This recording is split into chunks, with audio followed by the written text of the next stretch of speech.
Okay, so here in this video, we're going to take a look at the start counting. We're going to take a look at the sum principle. All right, now before we get into that, we want to just talk about when we're counting. What we're going to be talking about are just events, right? And we're going to focusing on how many ways something can happen. Some event, right? Look at an event, and this event, right? How many ways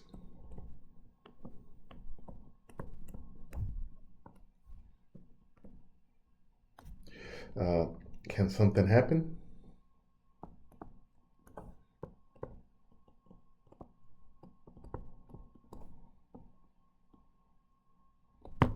Right, so here the results. And then the results that happen, the different are what we call outcomes, right? How many ways can something happen? These are called outcomes, right? Outcomes of the events, right?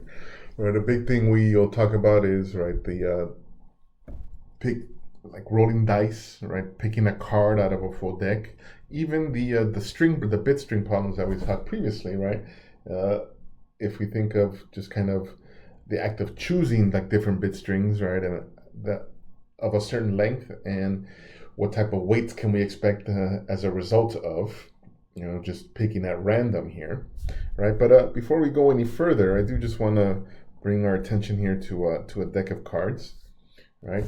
So here, if we look at a full deck of cards here, it's made up of 13 different types of cards, right? The ace through the 10, right, are numbers, and then these last three cards, the jack, the queen, and the king, those are called face cards, right? The set of those three types of cards are face cards, and we have 4 different suits, right? 2 black, 2 red, right? Standard coloring. The spades, hearts, clubs, and diamonds. All right, so 13 of each suit, 52 total, and we could see each suit has 3 face cards for a total of 9 face cards, and each individual card, like a 7 or even a jack, right, they each have 4 total regardless of suit. Okay, so this will be helpful as a reminder, just kind of helping in count. When we're counting things, would be very important to know how to count, right? Which you may be saying, well, I know how to count already. Yes, and it becomes a little more, just more involved than what we're used to, right? So just we want to ask ourselves here by the end of this video and by the end of the next video, I want to be able to solve both of these problems properly, right? So how many ways can you select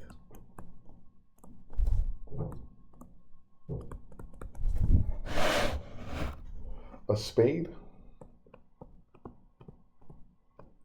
or a red face card? All right, and the other type of problem is how many ways can you first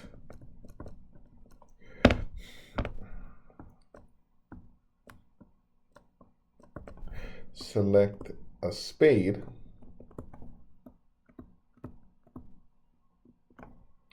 followed by a face card.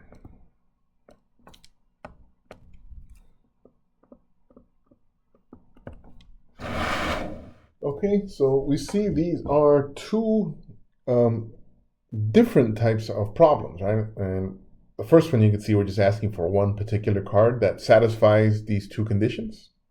The other one, we're selecting 2 cards, all right? And we need 2 things to happen precisely, right? The first one is select an ace, and the next one is to select a face card. All right, now the way we approach this, right, it's a counting problem, right? We just have to know how to count these things properly, right? So it's very subtle sometimes in these counting problems. in whether I'm adding, or as we'll see later, we're going to be multiplying the different outcomes for each of these things that happen. All right, and that's where our first kind of principle comes into play, something called the sum principle. So I'll bring our textbook actually in here so we could see the sum principle as written in our textbook.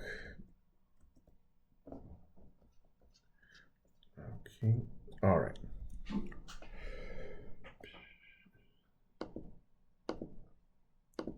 All right, so as we see here, all right, principle 3.22.2.2. If an event A results in M outcomes and event B results in N disjoint outcomes, then the event A or B results in M plus N outcomes. All right, so a lot of words here to kind of parse through and be able to decipher here. So one thing is this disjoint outcomes, right? And A or B, right? So again, we're used to in our logic A or B. So if it's an A, it happens. If it's in B, it happens. Now here, we're in the case where it's disjoint, so there's no overlap here, right? When we're dealing with overlap, we have to adjust our counting. But for now, we'll assume that we are assuming, and the problems are we should verify, right, that they are disjoint, right? So here, if we go back here to our working space. All right, now if we notice, the phrasing of the first problem that I said here is going to be working with the, excuse me, with the sum principle, right? How many ways can you select a spade or a red face card, right?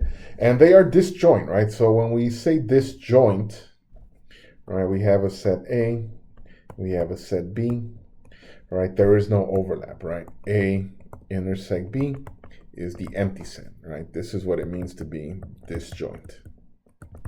All right, and we could see if we look at our problem here, how many ways can you select a spade or a red face card, right? Again, there is no overlap there, right? Spades, they're all black, right? The red face cards, right? Well, those are red, right? So here, now the sum principle says that I just add these two different outcomes. Well, there are 13 spades and there are 6 red face cards. Jack, Queen, King of hearts, Jack, Queen, King of diamonds. So we have 6 face cards here.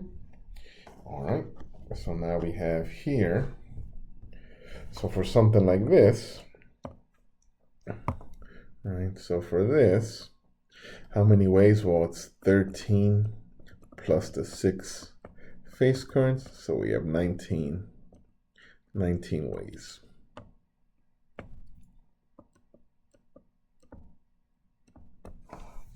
All right, now how many ways can you first select a spade followed by a face card, right?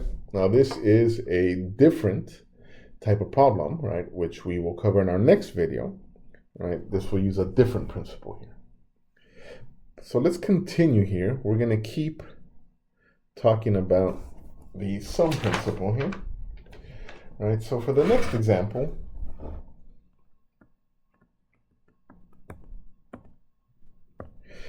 I want to answer the question, how many 10-bit strings of weight 6 start with 1 1 or 0 0. Okay. So again, we are counting, right? So or, right, we see the or, so we say, all right, does this involve the sum principle? And we just want to verify that these two different sets that we're counting, they are indeed disjoint, right? And we could see that they are, right? 1 1, 0 0, there's none of these strings are going to have any overlap since they are very distinctly defined here. Okay, so it looks like we are going to use the sum principle here, right? So we need to count the strings first that are 10-bit, weight 6, and start with 1 1. All right. So what does that look like, right? So here 1, 2, 3, 4, 5, 6, 7, 8, 9, 10. Okay. So if they start with 1 1, that means that here 1 1. We're fixed there. Right? I don't really care what happens in the rest of the string, except for it has to be of weight, total weight of 6. So I've already used 2 of the ones in this case, so that means that I have 4 more ones to work with here in the 8 remaining positions. So I have to count those, right? If we're fixed at 1 1, right? Well, there's one way to do that. And then from there, add up. Now the problem reduces to 8-bit strings of weight 4. And as we saw in the previous section, that is just 8 choose 4. Okay.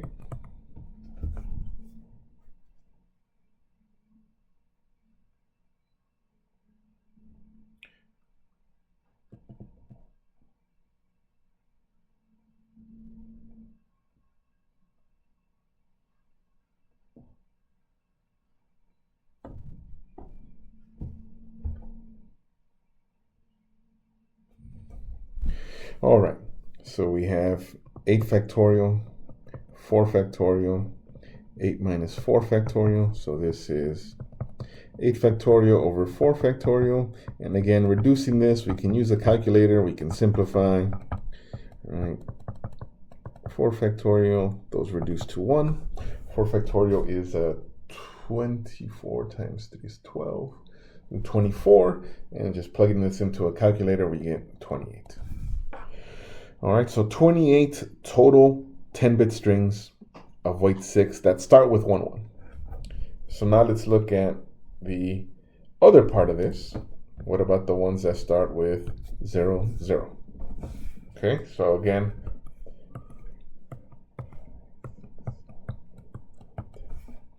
so here we focus on, in this case, 0 0, fixing that. Right. And again, I don't care what happens in terms of where all the zeros and the ones go. The only thing I care about is that it's still of weight 6. So in those 8 positions, I need to have 6 ones. So that turns out to be 8 choose 6. And then that is 8 factorial over 6 factorial, and then 8 minus 6, which is 2 factorial. All right, and this, oh, excuse me, I was looking at the wrong thing up here. I was looking at the calculation below in my notes. Excuse me here. When you do this, you should get 70. All right, my apologies there. And then down here, when you do this operation, here is where you get 28. All right. And then now for the total number of strings, we get 70 plus 28 for a total of 98. 10-bit strings that start in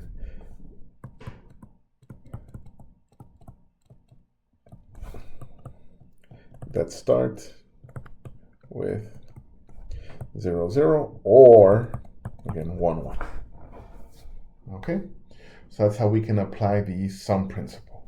Now, another way that the sum principle comes in handy is in what's termed the complementary counting.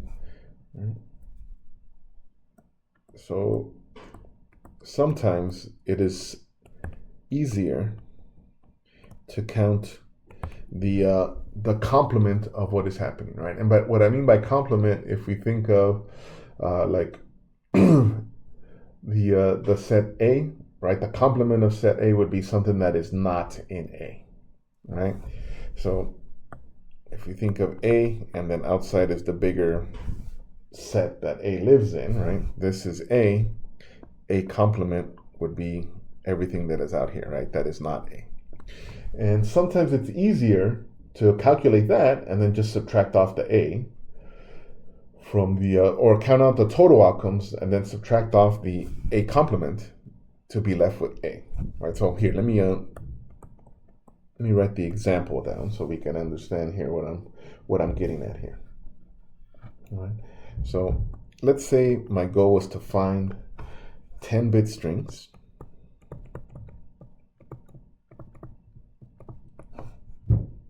of weight 6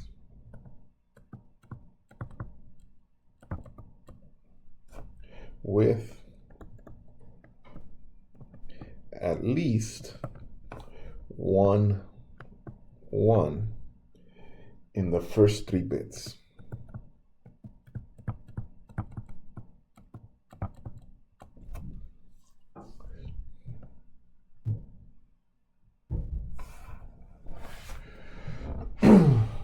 Okay.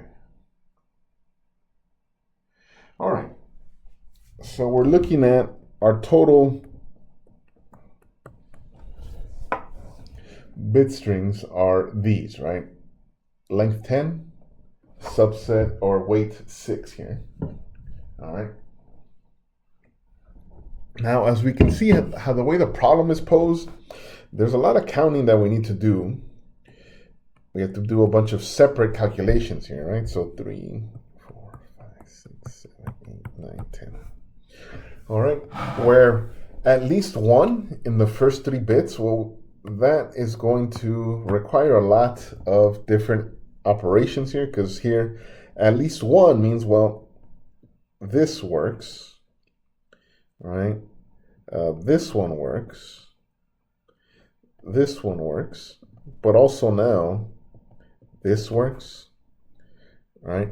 So we have a total here of 8 different ways that we can have at least 1, right? We can have one of them, 1 1 in the first 3, and that happens 3 different ways, 2, right? And then all 3 of the first ones, right? And after each one of those, we have to calculate, well, what would the rest of the string look like? Well, what if I take a look at the complement, right? This will be disjoint, right?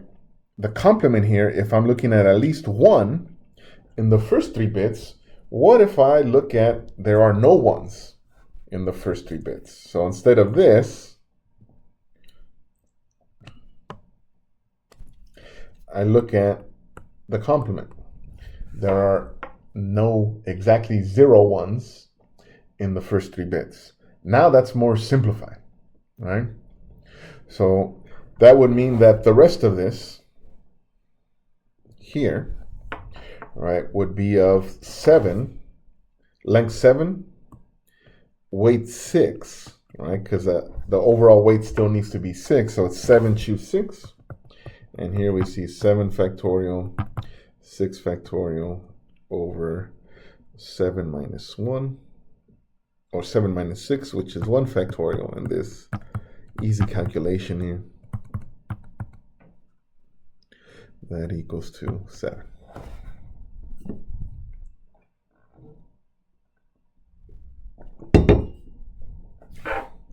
All right, so there are 7 total bit strings of length 10 with exactly 0 1s in the first 3 bits.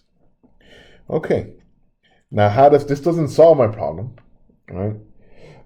Because I'm looking for the complement, right? So the way to find that now is, well, let me look at how many total bit strings of length 10 and weight 6 do we have, right? That would be this calculation, right? 10 choose 6. And then I have 10 factorial, 6 factorial over 4 factorial. Simplifying this, we get 210. And now 210 minus 7 gives me a total of 203. And that is the complement. And this is 10-bit strings of weight 6 with at least 1 1 in the first 3 bits.